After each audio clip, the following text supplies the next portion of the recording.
Políticos pastores, pastores políticos ou pastores? Aproximam-se as eleições, as candidaturas já estão se definindo. É um mosaico de partidos que partem o Brasil de acordo com as suas conveniências, seus interesses pessoais e escusos. No dizer de Josias de Souza, colunista da Folha UOL, é uma promiscuidade política sem precedentes. A nossa leitura correta é que o fisiologismo reina na política brasileira. Não há convicções, mas interesses de grupos que buscam o poder pelo poder. Uma feira de vaidades. Esta realidade nos causa asco. É neste ambiente fétido que muitos pastores de pequenas e grandes igrejas se arvoram para pleitear um mandato. Correm atrás do voto em vez de correrem atrás das ovelhas do Senhor, de quem são copastores. Na verdade, não somos dignos de ser chamados pastores. É por esta razão que Paulo testemunha dizendo em sua primeira carta aos Coríntios, capítulo 15, no verso 10, pela graça de Deus, sou o que sou.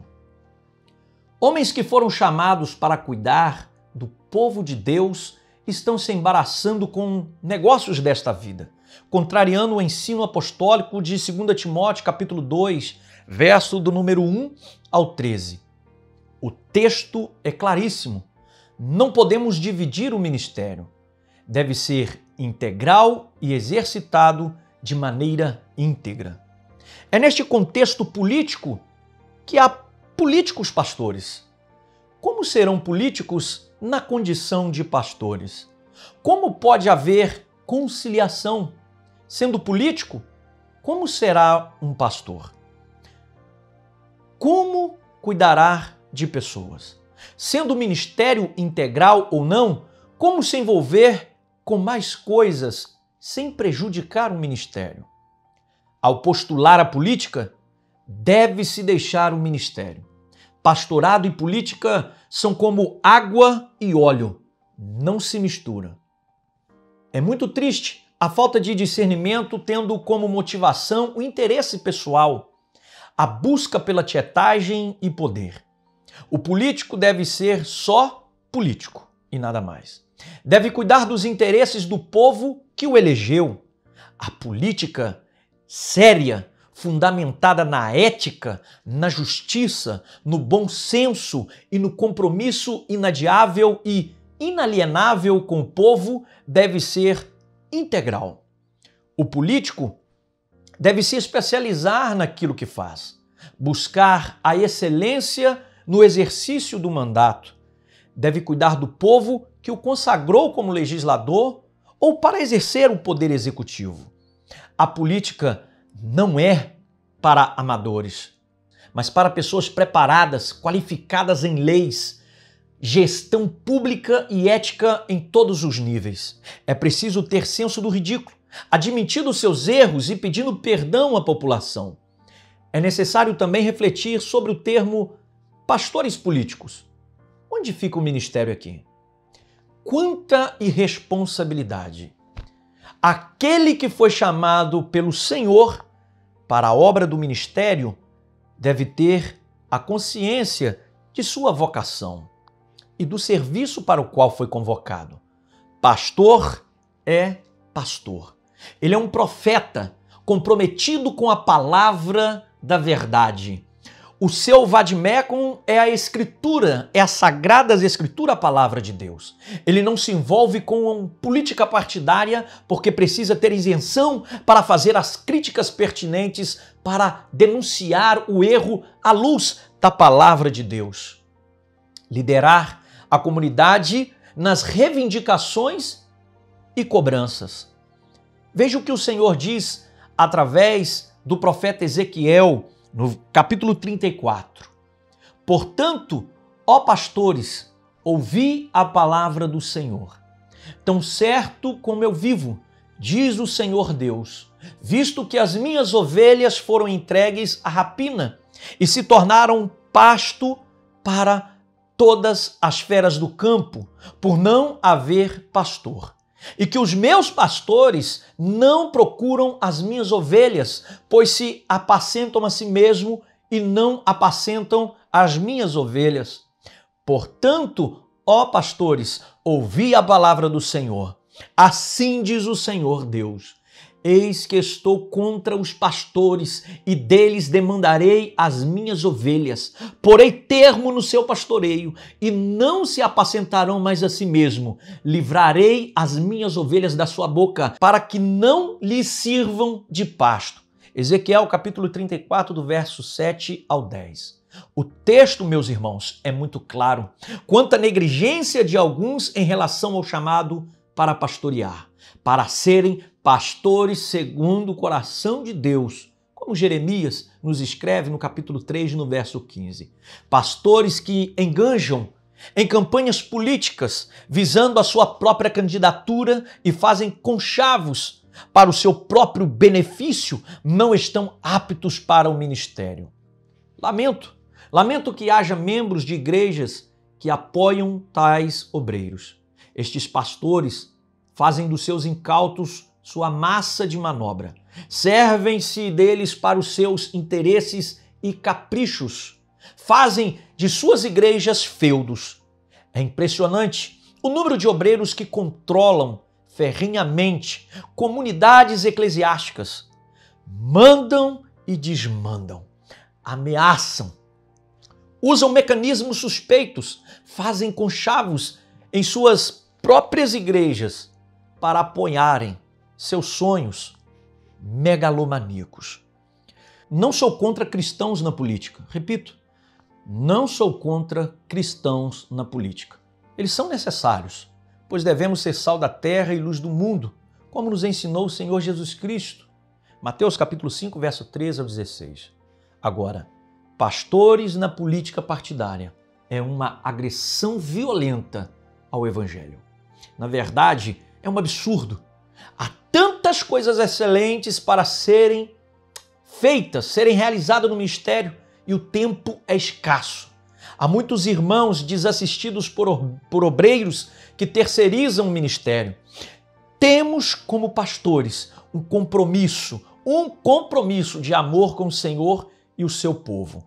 Neemias, convidado por Sambalate, Tobias e Gesem, inimigos do povo de Deus, para se reunir com eles no vale de Ono, respondeu-os dizendo: estou fazendo uma grande obra, de modo que não poderei descer. Neemias capítulo 6, do verso 1 ao 4. Há muita gente no ministério descendo para os encontros da política partidária, fazendo conchavos com pessoas suspeitas, envolvendo-se em manobras esquisitas e estranhas, embaraçosas, passando a ser partidários de um sistema político nefasto, altamente prejudicial para a Igreja de Jesus Cristo, a noiva do Cordeiro. O que somos? Esta pergunta deve nos calar profundamente o coração e nos levar a uma única resposta. Somos pastores, homens comuns, porém chamados para um trabalho extraordinário. O apóstolo Paulo é taxativo. Tu, porém, sê sóbrio em todas as coisas, suporta as aflições, faze o trabalho de um evangelista, cumpre cabalmente o teu ministério. Segundo Timóteo capítulo 4, verso 5. O tempo que temos do Senhor deve ser usado para ministrarmos diante do Senhor e do seu povo, bem como cuidarmos de nossas famílias. Na verdade, somos copastores do Senhor Jesus Cristo. O ministério não é nosso, mas exclusivamente do Senhor. Do Senhor que nos chamou com uma santa vocação. Temos falhado como pastores, pois não estamos comprometidos totalmente com o munus profético, pregação bíblica e pregação expositiva, e com um pastoreio bíblico, que é cuidar amorosamente das pessoas, e o trabalho de evangelização pessoal e o discipulado contínuo. Lembremos que o mesmo Paulo testemunha magistralmente.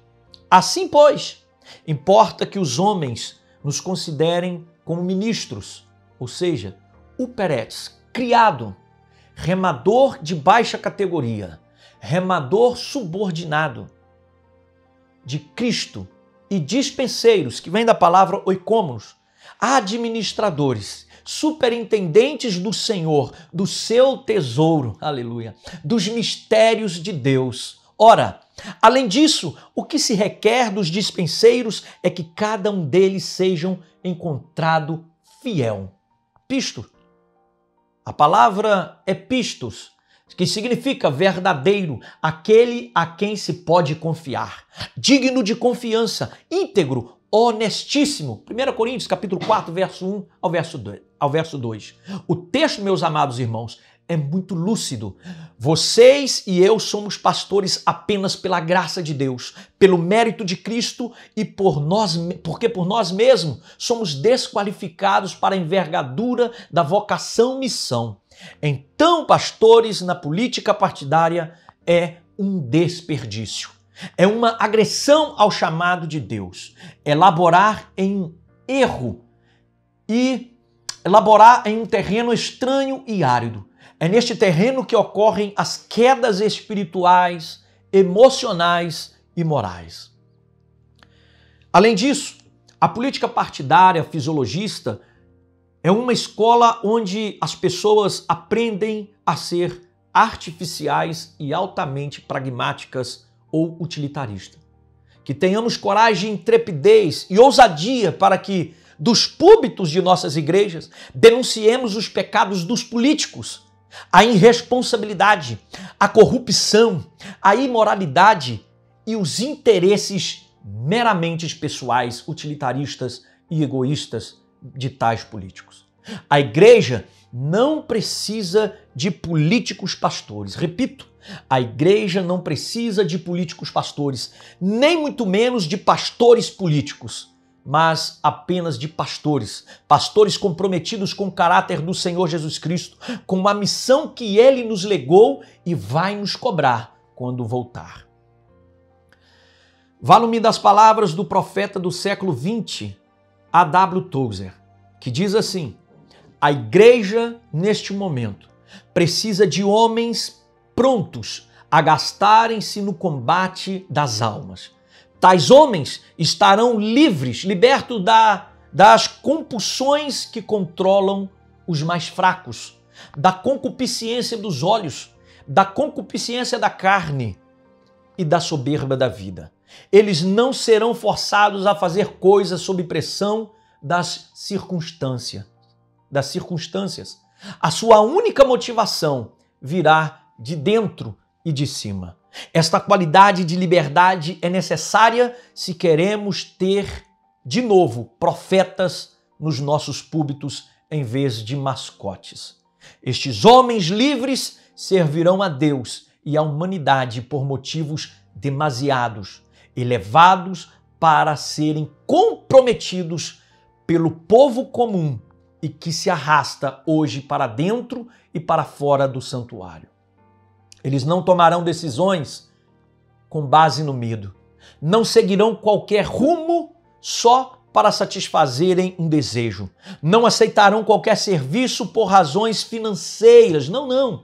Não praticarão qualquer ato religioso por mero costume.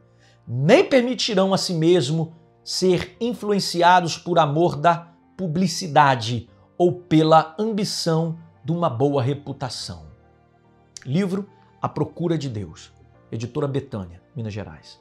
Que o Senhor nos dê sempre a graça de sermos pastores segundo o seu coração, a semelhança de Jesus Cristo, supremo pastor, que deu a sua vida pelas ovelhas. Sejamos ministros de Deus, chamados para servir a Cristo Jesus com contentamento. Sirvamos as pessoas com uma alegria e singeleza de coração. Que o Pai seja glorificado em nossos ministérios.